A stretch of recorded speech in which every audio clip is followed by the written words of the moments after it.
Beleza? Começou a gravar. Boa noite para vocês. Mais uma aula nossa sobre sistemas térmicos. Na aula de hoje eu vou apresentar tanto o ciclo de Stirling como o ciclo de Ericsson. Os dois são bem parecidos. A gente vai fazer exercício sobre isso aí para a gente exercitar nosso aprendizado. Então vamos lá. Vou começar a compartilhar minha tela aí com vocês. Aqui. Então vamos lá. Então, o ciclo hoje é de Stirling e de Ericsson. Por que os dois são apresentados juntos? Porque os dois têm uma característica idêntica de um para outro, que são dois ciclos que a gente considera reversíveis. Então, o ciclo reversível, você vai lembrar lá daquele ciclo de Carnot. O ciclo de Carnot era aquele ciclo com a maior eficiência térmica possível que a gente já tinha estudado. Beleza. Então, vamos lá. Começando sobre esses ciclos. Beleza. O que a gente tem que saber? Quando a gente tem uma máquina térmica reversível, para que isso aconteça, a gente tem que ter uma diferença de temperatura daquele fluido de trabalho, que no caso é o ar, assim lá no ciclo Otto, no ciclo diesel.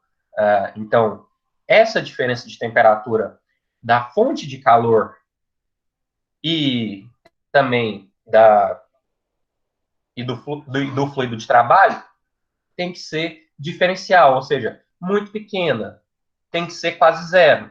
E isso significa para a gente que a gente, lá no processo de transferência de calor, por exemplo, lá, quando a gente vai rejeitar o nosso calor ou adicionar o calor, a gente tem uma forma isotérmica. Por quê? Se a diferença de temperatura tem que ser infinitesimal, então quer dizer que a diferença é quase nula. Então quer dizer que você teria o sistema isotérmico. Então, aqui, ó, temperatura 1 seria igual a temperatura 2. E quando que a temperatura é igual? Quando é isotérmico. Beleza. E onde que isso acontece?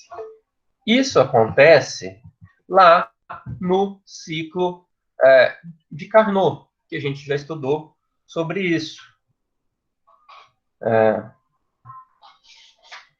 Beleza. Então, o ciclo de Carnot, se você lembrar, é esse ciclo aqui, ó, o diagrama TS dele. A gente tem uma fonte quente de temperatura, então T quente, e uma fonte fria, que é o sumidouro, que a gente fala, a fonte fria de temperatura. O trabalho líquido é essa área que fica formada aqui dentro desse ciclo. Agora, sabendo disso, existem dois ciclos que a gente pode falar que vai ter esse fornecimento isotérmico de calor, tanto na temperatura quente quanto na temperatura fria. Ou seja, lá no fornecimento de calor e lá na rejeição de calor. É o ciclo de Stirling e o ciclo Ericsson. E por que eles são diferentes do de Carnot? Por que eles não são iguais? Porque a gente vai substituir os processos que eram isentrópicos por processos que a gente chama de regeneração. Então, lembra o que era isentrópico? Isentrópico sem troca de calor. Se eu voltar aqui com vocês, aqui, ó, isentrópico era aqui, ó, sem troca de calor, S constante. Sem troca de calor, S constante. E a gente vai substituir isso por um processo chamado de regeneração. Regeneração, como o próprio nome tem algo a ver com isso, você pode até pensar assim voluntariamente. Regeneração, então, criar alguma coisa ali para te, digamos assim, te curar de alguma forma, regenerar, seria algo assim. Mas só que aqui para a gente tem um significado um pouquinho diferente. E vamos ver o que isso vai acontecer. Num caso vai ser a volume constante e no outro caso vai ser a pressão constante. Essa que é a diferença dos dois ciclos. Por isso que a gente trabalha com eles juntos. O que acontece? O que é um regenerador? O regenerador, ele trabalha lá na sua máquina térmica. O que ele faz? Está o fluido de trabalho aqui, ó, no ciclo. Suponha que isso aqui é o seu ciclo, ó, acontecendo no ponto 1, ponto 2, ponto 3, ponto 4. O seu fluido de trabalho está ali circulando. E com esse fluido de trabalho, você tem energia aqui dentro. A energia está sendo conduzida aqui nesse fluido de trabalho. E o que está acontecendo?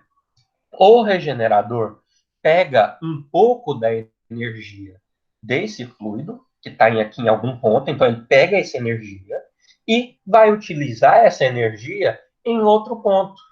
Então, ele pega essa energia do fluido e transfere para outro ponto que seja mais importante. Por isso que a gente chama esse processo de regenerativo. Você pega a energia, regenera ela em outro ponto. Beleza.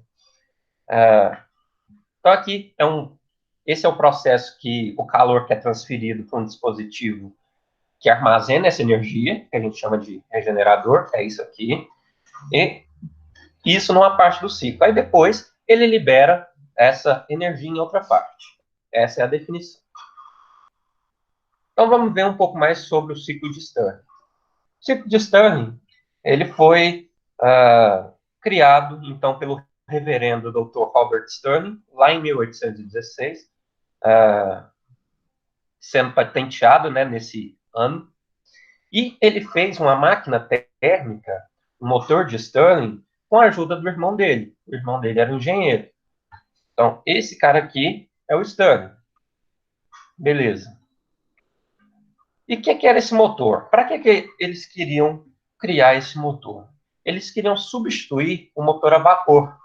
Então, vocês sabem, lá em 1816, a gente já tinha aqueles motores a vapor. Então, para substituir aquilo, o Stirling pensou nessa máquina, nesse ciclo que era viável para eles. E outra coisa, ao invés de utilizar o vapor, ele podia utilizar o ar. E além do ar, você podia empregar qualquer outra fonte de calor como combustível. Então, esse é um ciclo que não necessariamente precisa de ar para funcionar. Ele pode funcionar de outras formas, assim como eu vou mostrar nas aplicações que existem. Então, a gente vai ter uma quantidade fixa aqui de fluido dentro, não vai variar. O fluido aqui não vai entrar mais, não vai sair mais. E ele vai ficar sempre da forma gasosa aqui dentro. Então, o seu fluido de trabalho fica ali dentro da forma gasosa, você não precisa ter entrada de ar, nem saída de ar. Sempre vai ficar fixo.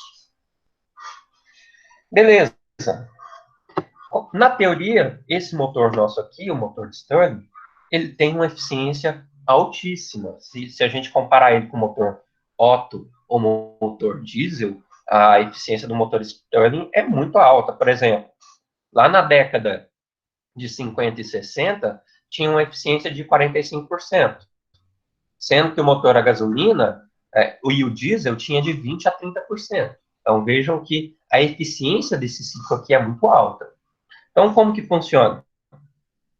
Aqui a gente tinha uma fonte de calor, no caso aqui a gente fez uma fonte de calor aqui com um fogo e álcool aqui, o cilindro de aquecimento, o pistão que vai ser movimentado, esse pistão vai movimentar aqui a roda motora e a parte dessa correia vai movimentar aqui um gerador.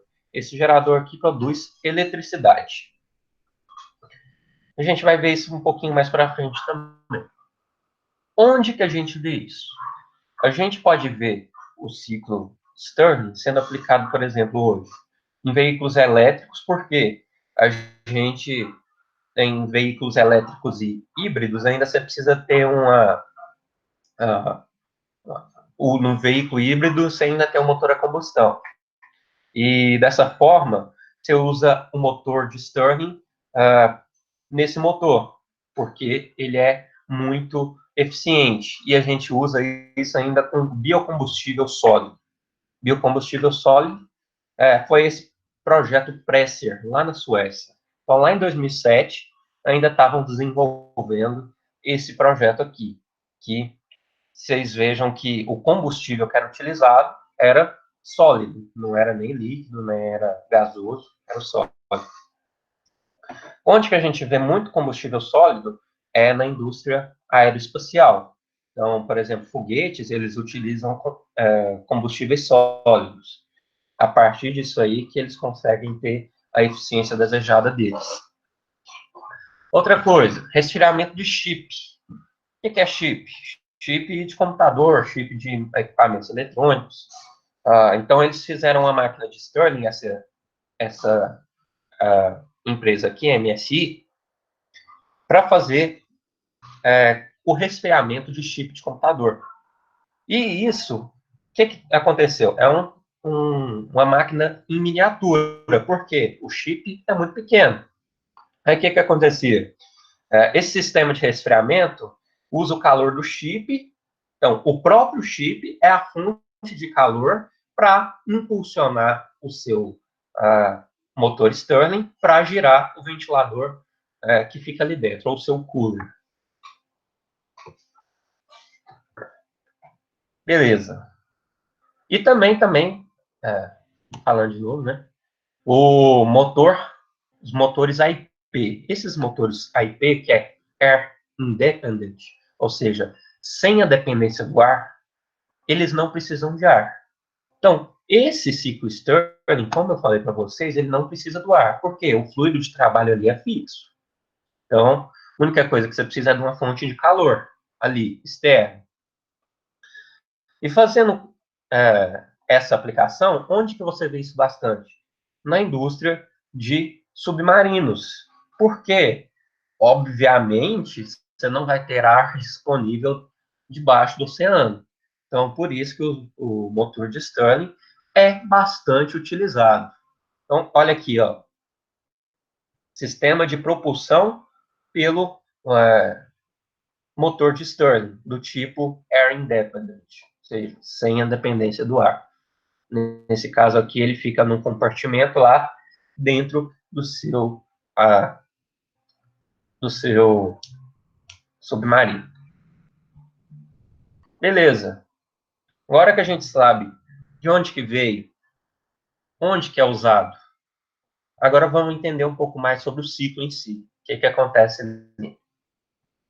Primeira coisa, eu coloquei aqui para vocês o diagrama do ciclo de Carnot. Ciclo de Carnot, então, vocês já conhecem. É um ciclo totalmente reversível, que acontece o fenômeno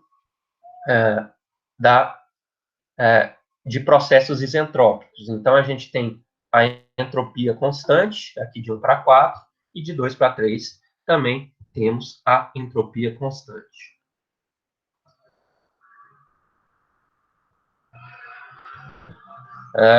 Lá dentro, em si, você pode utilizar até o ar, mas você pode utilizar outras coisas também, tipo hélio, outros gases.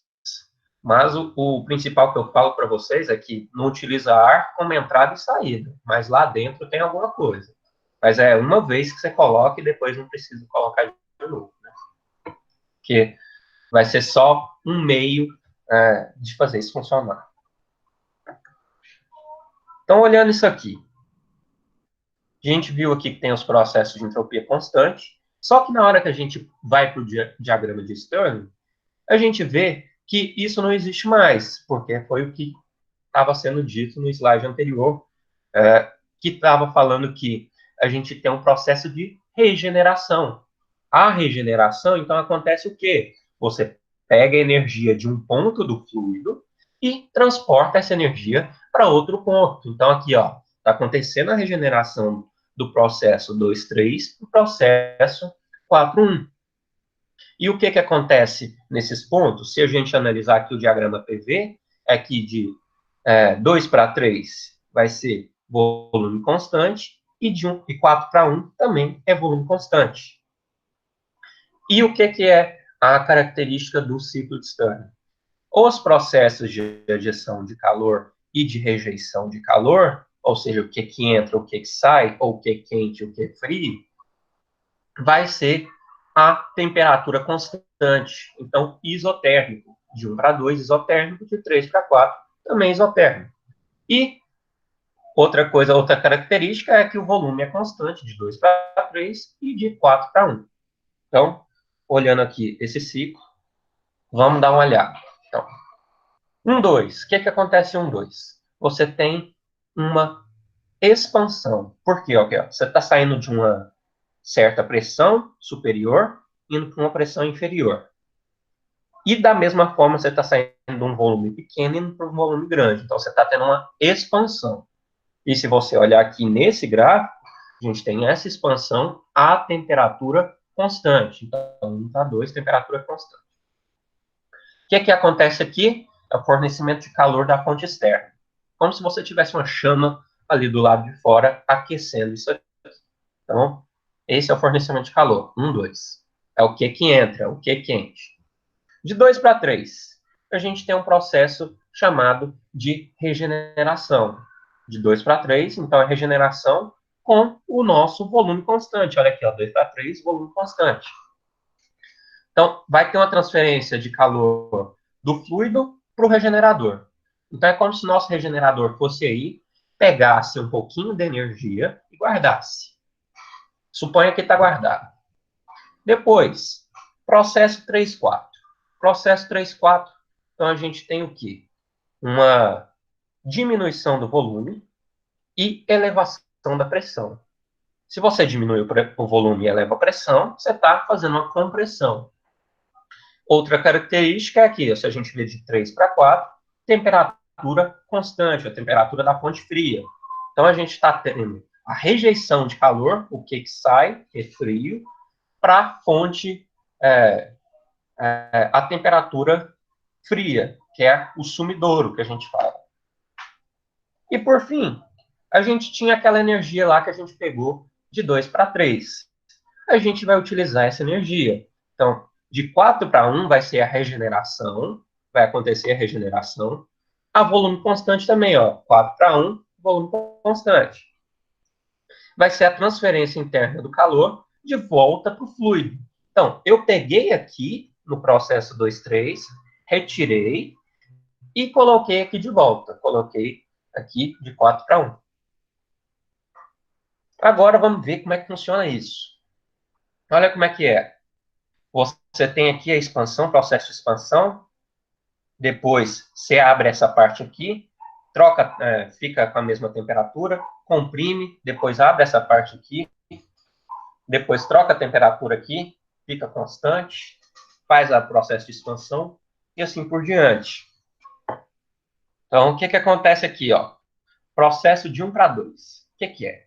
É a expansão a temperatura constante. Aqui, ó, o que ela está acontecendo agora?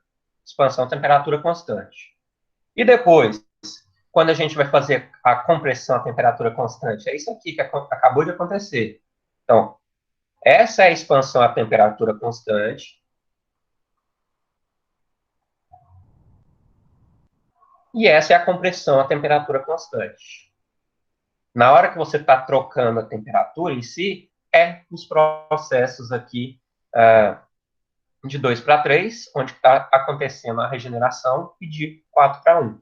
Então, esse é o processo aqui, ó, você está trocando temperatura, trocando calor, quer dizer, temperatura. Nesse aqui também, ó, a temperatura estavam se equalizando. Então, é o que equivale ao processo de regeneração. 2, 3 e 4, 1. E quando está expandindo e comprimindo, é os processos 1, 2 e 3, 4. Então, esse aqui praticamente a mesma explicação daquilo que foi falado, mas só que de uma forma um pouquinho diferente. Então, aqui você tem a entrada de calor, temperatura quente, calor que entra aqui, então você vai ter a temperatura constante para atingir o estado 2. Depois desse estado 2, você vai ter o volume constante. Olha aqui, ó. Você só está deslocando de lugar, então o volume vai estar constante, só que você vai perder a sua temperatura, você vai para a temperatura fria. Depois você vai ter a compressão a temperatura constante. Então, essa aqui é a temperatura constante. Primeira coisa é a expansão. Está acontecendo expansão. Olha aqui, ó, gente. Tá nesse ponto e nesse ponto. Aqui se aconteceu expansão. Temperatura constante. Beleza, pH constante. Depois disso, você vai começar a ir para o estado 3, é o estado de regeneração. Então, você deslocou o cilindro aqui, só que o que aconteceu? O volume ficou constante, mas só que a temperatura abaixou, a temperatura veio para a temperatura fria. Depois disso, você comprimiu, e você está comprimindo e a temperatura permanece a mesma. Mas como? Se eu comprimo um gás, a temperatura tende a aumentar. Por que ela vai permanecer a mesma? Porque você tem a rejeição de calor aqui. Então é só por isso que isso acontece. E aqui também. Por que na expansão a temperatura não diminui? Porque você tem uma entrada de calor aqui para deixar essa temperatura constante. Beleza. Sabendo disso, a eficiência que a gente vai calcular, já que isso aqui é uma máquina térmica reversível, eu vou utilizar a mesma fórmula do ciclo reversível de Carnot. Então, eficiência do ciclo de Stirling é 1 menos temperatura fria sobre temperatura quente. Lembra que para qualquer outro ciclo que não seja reversível, é o Q frio sobre o Q quente. Beleza. Vimos o ciclo de Stirling. Agora vamos olhar um pouquinho para o ciclo de Ericsson. Esse ciclo é nomeado em homenagem ao criador dele, que é o John Ericsson, que nasceu lá em 1803. Então vejam que ele nasceu um pouco depois do Stirling, e por isso a máquina dele foi um pouco depois. Projetou algumas máquinas, tanto que o ciclo de Brighton, que a gente vai ver logo em seguida, que é mais importante ainda do que o ciclo de Ericsson, também foi projetado por ele. Então, o ciclo de Brighton também tem a mão do Ericsson envolvida aí. Beleza. Então, vamos olhar o diagrama. Esse aqui é o ciclo de Carnot, vocês já conhecem ele. E esse aqui é o ciclo de Ericsson. Vamos ver o que acontece de diferente. De 1 para 2, temperatura é igual. De 3 para 4, temperatura é igual. Mas o que acontece de diferente aqui é de 2 para 3 e de 4 para 1, porque lá no nosso ciclo de Stirling, o volume era constante. Mas só que nesse aqui é a nossa pressão. Então, se a gente olhar aqui, ó, de 4 para 1, aqui, ó, 4 para 1, pressão constante. E de 1 para 2, mesma coisa, ó, temperatura constante, entrada de calor, temperatura constante. Beleza? De 2 para 3 é onde que acontece a regeneração. Então, você retira a energia daqui e transporta ela para outro lugar do fluido. Aqui, ó, bem aqui. Então, de 2 para 3, também pressão constante. Bem aqui. E dá para a gente ter essa noção tranquilamente. Aqui, ó, de 1 para 2 está acontecendo o seu processo de expansão, porque você está perdendo pressão aqui e elevando o volume. Depois você tem o processo de compressão também.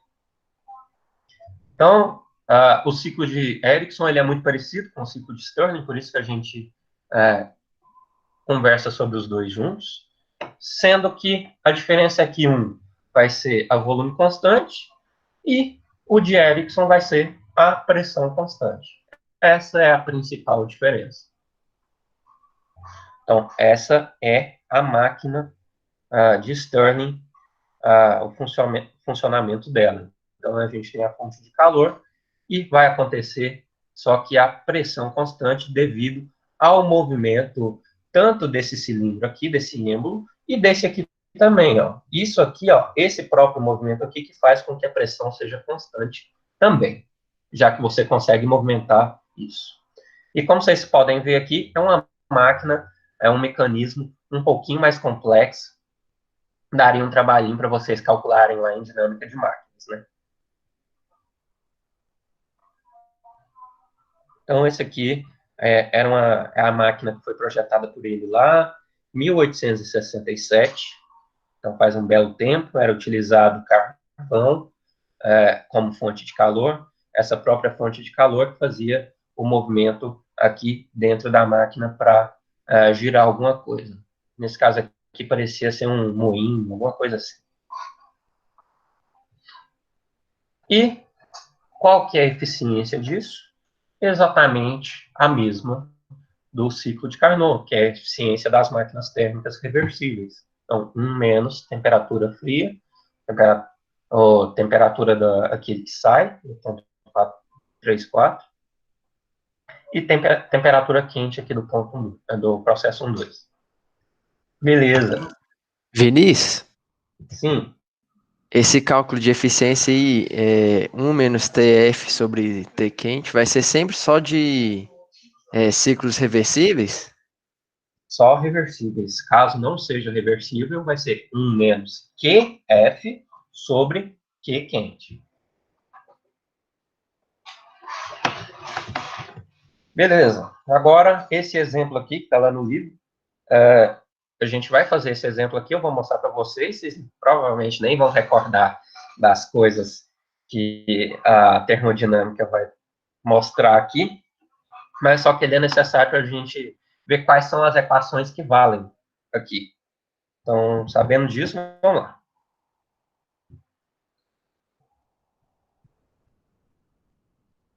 Então, usando um gás ideal como fluido de trabalho, mostre que a eficiência térmica de um ciclo Ericsson é idêntica à eficiência de um ciclo Carnot que opera entre os mesmos limites de temperatura.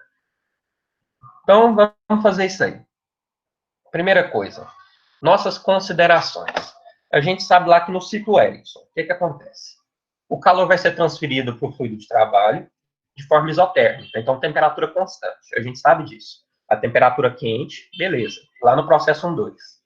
E ele vai ser rejeitado a temperatura constante também, a temperatura TF, lá no processo 3-4. Sabemos isso. E para um processo térmico que é isotérmico reversível, a gente tem lá da termodinâmica, lá do capítulo sobre entropia, que a transferência de calor está relacionada com a variação de entropia. E a variação de entropia vai ser o calor dividido pela temperatura. Ou, se a gente isolar, o calor vai ser a temperatura vezes a variação de entropia. Beleza. Agora que a gente vai fazer, então, a variação de entropia de um gás ideal. E para um processo isotérmico, a gente tem essa equação aqui funcionando. Então, calor específico à pressão constante, Ln da temperatura que sai sobre a temperatura que entra, menos o RLN da pressão que sai sobre a pressão que entra. Só que aqui a gente tem um detalhe. Porque se a gente olhar bem aqui no nosso ponto, as temperaturas 3 e 4 e 2 e 1, que são exatamente as temperaturas que a gente está olhando ali na troca de calor, elas são iguais, porque a temperatura é constante. A temperatura fria é constante ali de 3 para 4, e a temperatura quente é constante de 1 para 2. Então, dessa forma, Ln de 1 é zero. Então, se Ln de 1 é zero, essa parte inteira aqui da minha equação vai ficar sendo zero. Você só vai sobrar com essa parte da equação. O que é o R? Vocês já sabem a constante do gás, que a gente acha lá na tabela termodinâmica, pressão que sai sobre pressão que entra. Depende de onde que você quer olhar isso. Se você está olhando lá a variação de entropia do processo de adição de calor, é entre 1 e 2. Se você estiver olhando no processo de rejeição de calor, você está olhando entre 3 e 4. Vou dar uma olhada.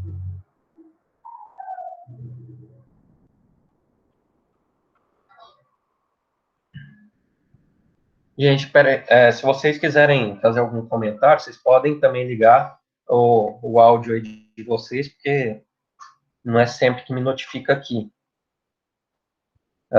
Depois eu vou dar uma olhadinha nesses comentários aí e responder eles um por um.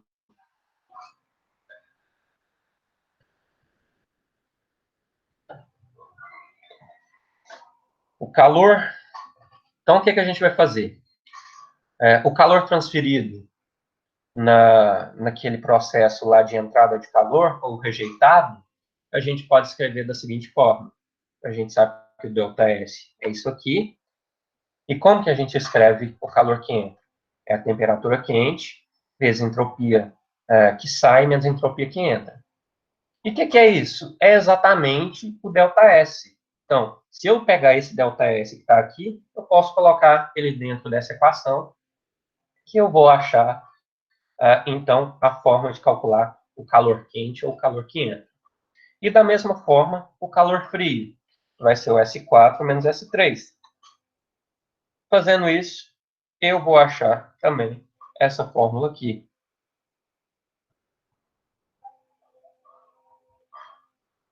Então, aqui o sinal negativo ficou só por conta daqui está ao contrário.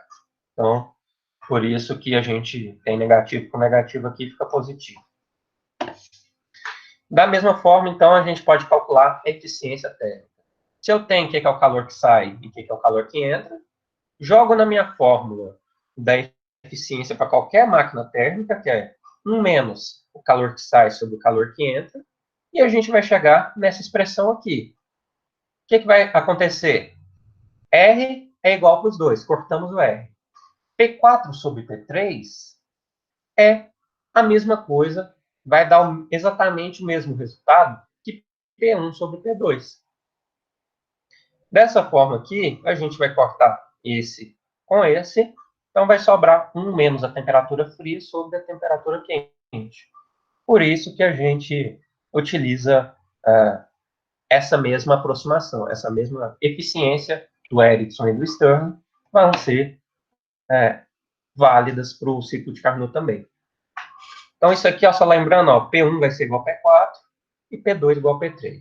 Dessa forma aqui, a gente acha que esses dois aqui se cancelam. Beleza, agora deixa eu dar uma olhadinha aqui nessas perguntas para ver se dá para responder antes do exercício. O gás que está sendo usado interfere na eficiência, sim, porque cada gás tem a sua propriedade, né? E como você viu ali, o R é particular para cada gás. Então, o R, ali, a sua constante do gás, vai ser bem importante na eficiência do seu sistema em si, né? Beleza. Esse submarino aí, que pode ser um reator nuclear, sim, que pode utilizar para evaporar a água, e a própria água evaporada ali, o vapor, é a fonte de calor para isso. Não, nada impede que seja isso. Posso pensar que esse regenerador, como sistema, onde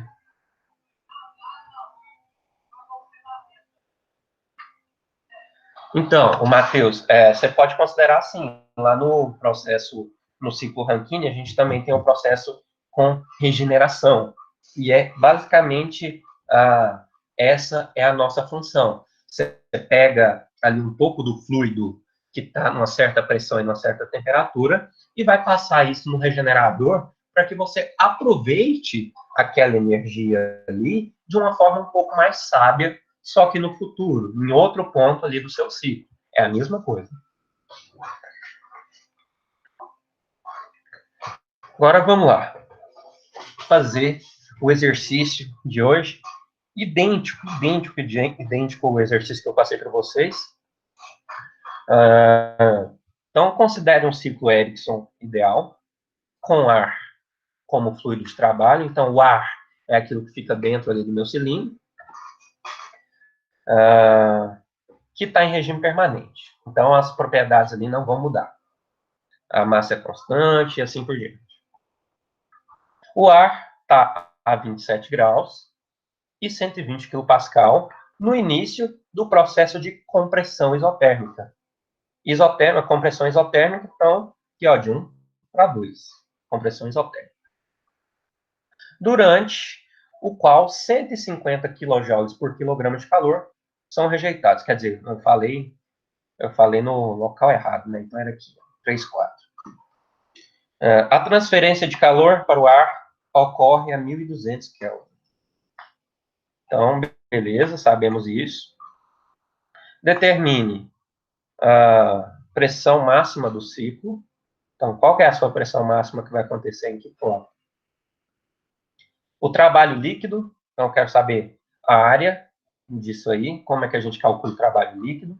Lembrando que o trabalho é o calor quente menos o calor frio.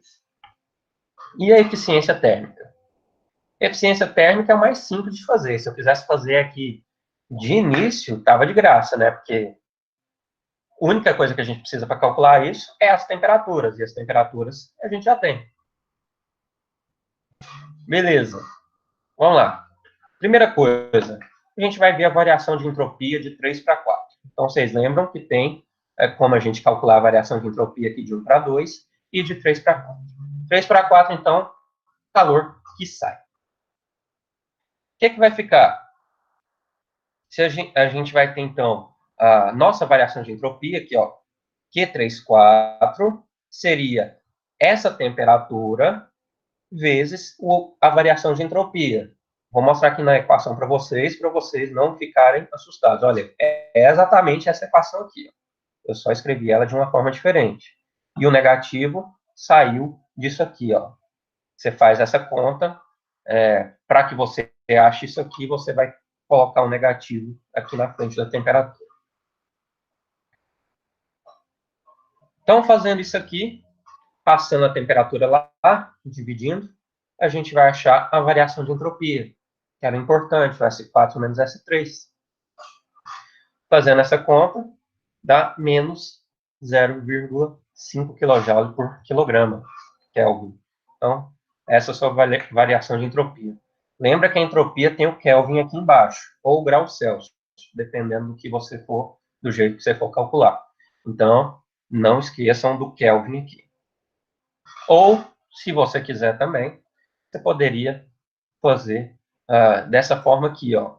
Como que é a variação de entropia? Lá daquela outra fórmula que a gente achou. A gente tira isso aqui, ó, por quê? T4 e T3, olha aqui. T4 e T3 é 300 Kelvin. Então, Ln de 1 vai ser 0. Então, você zera essa parte aqui. Vai sobrar com isso, menos Rln de P4 sobre P3. E a gente tem o valor aqui de S4 menos S3. Lembrando que isso aqui fica 0. E já que eu tenho esse valor aí, ó, de S4 menos S3, eu vou substituir tudo que eu tenho nessa equação. Então, substituindo aqui, ó, menos 0,5, já tinha calculado. Menos 0,287, o que é o R? Aquele valor que a gente pega lá do ar, porque estou falando que é do ar. Tabela A2 do livro do Sengel. E eu te falei que a pressão aqui no início do processo de compressão, que é a pressão 3, é 150, quer dizer, 120 kPa. 120 kPa, então, substituo aqui e acho a minha pressão 4. A minha pressão 4 é o ponto de maior pressão. Então, letra A foi encontrada a partir disso aí. Agora, como a gente tem que isso aqui é um processo, é um ciclo reversível, o que vai acontecer? Eu sei que o Q frio sobre o Q quente vai ser igual a temperatura fria sobre a temperatura quente. Por isso que a gente substitui nossa fórmula lá da eficiência térmica pelos valores de temperatura, porque no ciclo reversível isso é verdade. Então, para eu calcular o Q quente, eu isolo aqui, ó, T quente sobre T frio, vezes o Q frio. E o que é o Q quente? Quer dizer, o Q quente aqui vai ser, então, 1.200, temperatura quente, está aqui, ó, parte de cima. Temperatura fria 300, está aqui na parte de baixo. E o que é o Q frio? Que é a rejeição de calor. Está falando aqui, ó, durante o qual 150 kJ por quilograma de calor são rejeitados. Então, sua rejeição de calor, Q frio, 150. Fazendo essa conta, eu vou chegar aqui em 600 kJ por quilograma. De novo, gente, eu não coloquei vezes o 10 a terceira aqui, por quê? Porque eu já considerei que no final sairia o resultado em quilojoule. Mas se você ficar mais confiante em colocar o 10 a terceira, pode ficar tranquilo. Ó. Coloca o 10 a terceira aqui, que não vai ter nenhum problema. Agora, o trabalho líquido. O que é o trabalho? É o Q quente menos o Q frio. Então, trabalho líquido, Q quente menos o Q frio. Q quente, acabamos de calcular aqui, ó, 600 kJ por quilograma, menos o Q frio, que a gente tinha no exercício, 150 kJ por quilograma. Então, achamos aqui 400 kJ por quilograma é seu trabalho. E, por fim, a gente calcula a eficiência, que era o mais simples, você poderia ter começado com ela, não tem problema nenhum. Seria 1 menos a temperatura da fonte fria sobre a temperatura da fonte quente. 1 menos 300 sobre 1.200. Então, você vai ter uma eficiência dessa máquina térmica reversível de Ericsson de 75%. Essa é uma eficiência enorme. Você não costuma encontrar isso aí na realidade, não. E eu acho que era isso. Tirei aqui do livro do Sengel, nosso livrinho, o melhor livro de termodinâmica que eu conheço. E o que vocês acharam? Deu para compreender?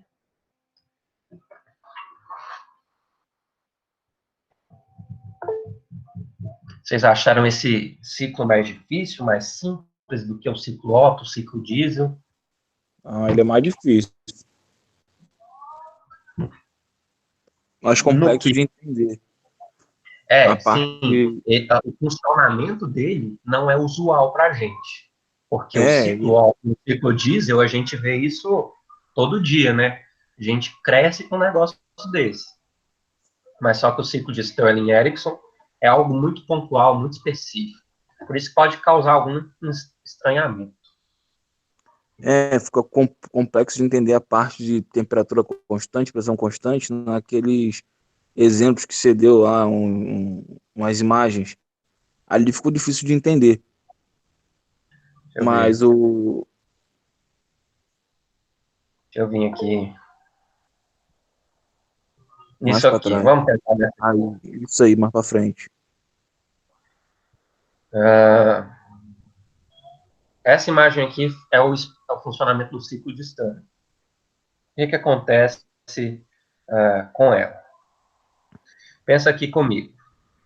A temperatura fica constante durante o processo de expansão. Na hora que ele faz a expansão, fica constante. Por que ela fica constante?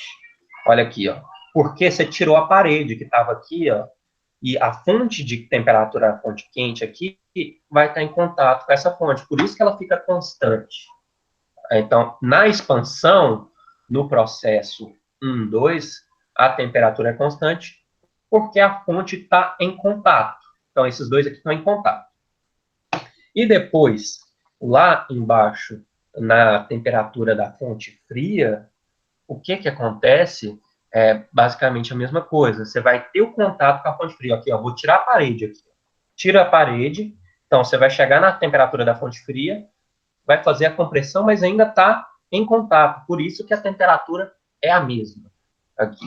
Então, as temperaturas são constantes por causa desse esquema, onde você vai ter o isolamento primeiro de uma parte, depois da outra. Você vai ter o contato com a fonte quente, que aqui essa é a fonte quente, e depois com a rejeição de calor na fonte fria. Aqui, era essa aqui que você estava mais em dúvida? Essa aí que eu fiquei confuso. Beleza. É a mesma coisa que está ali no outro. Mas, vamos lá. Primeira coisa, o que acontece? Você tem aqui a temperatura quente, a fonte quente. Aquele 2000 Kelvin que estava lá. Dá uma explicadinha nessa parte da regeneração aí também, por favor. Dá o quê? Dessa questão da regeneração. Beleza. Tudo bem. Aqui. A gente tem aquela temperatura da fonte quente aqui, 2000 Kelvin. Ela está aqui de fora. E você está fornecendo esse calor para dentro do seu ciclo Stirling. Então é como se a gente não tivesse essa parede aqui no momento. Eu estou fornecendo calor. Essa setinha está falando que está entrando. Sim. Então quer dizer, você está chegando chegando na temperatura que está aqui de fora, não é? A temperatura aqui estava 2000 e a temperatura aqui dentro vai ficar 2000 também. Isso aí. Na hora que chegar em 2000, você vai começar o processo de expansão. Aqui, ó, 1 para 2 é expansão. Só que quando a gente expande um gás, olha aqui, ó, estou expandindo o meu cilindro. Quando a gente expande, a temperatura tende a cair. Correto? Uhum. Concordo. Concorda? Sim, Beleza. concordo. Mas isso não vai acontecer por quê? Entre o estado 1 e 2, olha aqui, entre 1 e 2, você tem esse calor agindo. E com esse calor agindo aqui, você vai manter a temperatura. Assim, por mais que eu expanda um gás, eu vou ter uma temperatura externa alta o suficiente para deixar o meu gás numa temperatura constante, mesmo que eu faça essa expansão. E depois que eu fiz essa expansão aqui, ó, tá 2000 graus. Fiz a expansão. Aí eu tirei a fonte de calor. O que acontece quando você tira a fonte de calor? Aí o negócio começa a movimentar para o outro lado. E como você vai ter essa tirada da fonte externa aqui, ó, não tem aquela fonte externa de 2000 aqui, a sua temperatura vai cair. Se a sua temperatura está caindo aqui, só que o volume está constante. Por quê? Se você está movimentando esse pistão aqui, o outro pistão está sendo movimentado para o outro lado exatamente igual, com o volume da mesma forma. Entendi, claro. Então você sai aqui, ó, dessa temperatura quente e vai para a temperatura fria. E depois, a compressão, se a gente for pensar também, o que acontece na compressão? Tende a aumentar a temperatura. Mas o que está Sim. acontecendo? Eu abro isso aqui para rejeição de Uhum. calor. A Entendi. rejeição de calor está na fonte fria. Se está na fonte fria isso aqui, então eu vou deixar essa temperatura na fonte fria. Por isso que a temperatura vai ser constante, mesmo que eu esteja comprimindo esse esquema. Beleza, Agora, agora ficou claro. Obrigado. beleza. Agora, vamos lá para a regeneração. Igual eu falei antes, todo o meu fluido de trabalho que está ali dentro do meu ciclo, ele tem energia. Então, a energia está sendo transportada de um ponto para outro para a gente gerar trabalho. Isso é o que a gente quer com a máquina térmica, né? A gente quer gerar trabalho. E essa energia, ela pode ser melhor aproveitada dependendo de onde que você coloca ela. Então, o que acontece? Eu pego, por exemplo, a minha energia que está aqui, ó, na temperatura quente, por exemplo, de 1 para 2 é onde que a gente coloca o calor quente. Então, aqui 2000 Kelvin. Depois disso, de 2 para 3, ele vai sair de 2000 e vai para 300, não é? Olha aqui, ó. Ele vai sair de 2000, depois ele vai para 300. É o que acontece. Então, esse processo 2, 3 aqui está acontecendo isso. E antes que você consiga tirar toda a energia desse ponto, porque um gás com uma temperatura mais alta tem mais energia. Então, antes que você tire toda essa energia, você pega esse fluido de trabalho aqui, que está numa temperatura intermediária, digamos assim, digamos lá, 1000 Kelvin, e você pega esse fluido e coloca lá no processo 4.1. E o que é o processo 4.1? É o processo que você vai sair de 300 Kelvin e vai para 2000. Então, você vai ajudar aqui, ó. Você está pegando um fluido que está quente para colocar aqui onde que o negócio tem que aquecer. Por isso que ajuda. E por que ajuda também? Porque aqui o fluido tem que estar frio. Então, se você está tirando calor daqui, o fluido também vai ajudar isso a acontecer.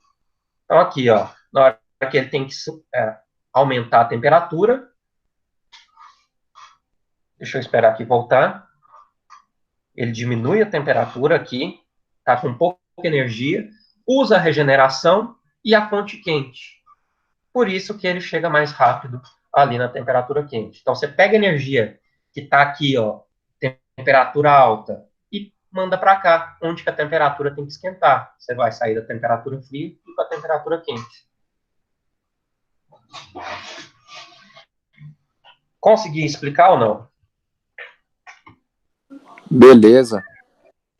Beleza, ficou show. Conseguiu. Beleza, agora... motor real, sinceramente eu não sei porque os fabricantes não divulgam qualquer eficiência que consegue, né? Mas eu suponho que mais que 60% eu acho quase impossível.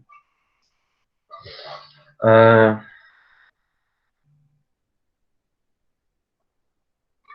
Por que que o motor o Stirling ele é menos usado que os outros ciclos, já que ele é mais eficiente? ele é mais eficiente dependendo do caso, né? Tipo, dependendo da escala que você faz ele, é um motor mais complexo ali no quesito, do tamanho que você precisa ter ele, então não é tão simples também. E você precisa ter uma fonte de calor quente ali. Para que você tenha isso, talvez não seja viável utilizar, digamos assim, algo que a gente tenha no cotidiano. Por exemplo, vou utilizar o álcool para esquentar aqui e usar uma chama. Uma chama vai ser ineficiente para o que a gente quer. Porque o ciclo de Stirling é muito eficiente, mas se você tiver uma fonte de calor muito boa ali. Se não tiver, não vai servir de nada. Por isso que, por exemplo, utiliza isso lá em reatores lá dos submarinos, porque esses reatores nucleares aí conseguem temperaturas altíssimas. Por isso que é utilizado.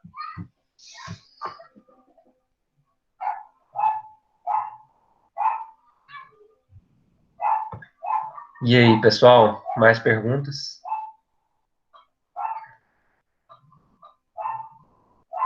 Sai, cachorro. Esse não é o meu, não, esse é do vizinho.